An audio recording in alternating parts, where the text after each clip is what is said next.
Yeah, we get asked that question a lot, and we've answered it to some extent in past annual reports about what discount rate to use. We basically think in terms of the long-term government rate, and there may be times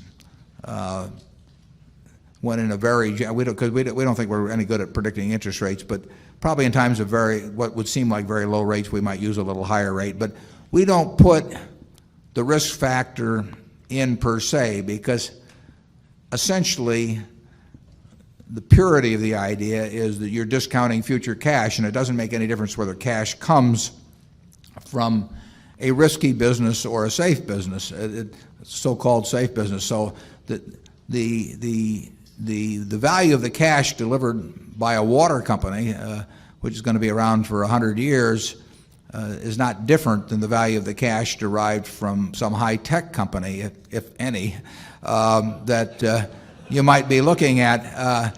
It may be harder for you to make the estimate, and you may therefore want a bigger discount when you get all through with the calculation. But up to the point where you decide what you're willing to pay, you may decide you can't estimate it at all. I mean, that's what happens with us, with most companies. But we believe in using a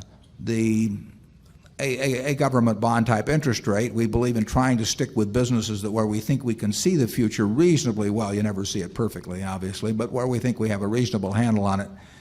And we would differentiate to some extent. We don't want to go below a certain threshold of understanding, so we want to stick with businesses we understand quite well, and not try to have the whole panoply with all different kinds of risk rates, because frankly we think that'd just be playing games with numbers. I mean, I don't think you can stick numbers on a highly speculative business where the whole industry is going to change in 5 years, and have them mean anything when you get through. If you say I'm going to stick an extra 6% in on the interest rate to allow for the fact, I tend to think that's kind of nonsense. I mean, it may look mathematical, but it's mathematical gibberish in my view. You better just stick with businesses that you can understand.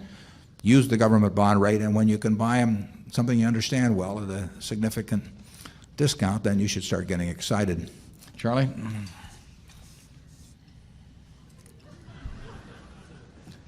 Yeah, the discounts were once greater than we now see. That's all you're going to get, folks.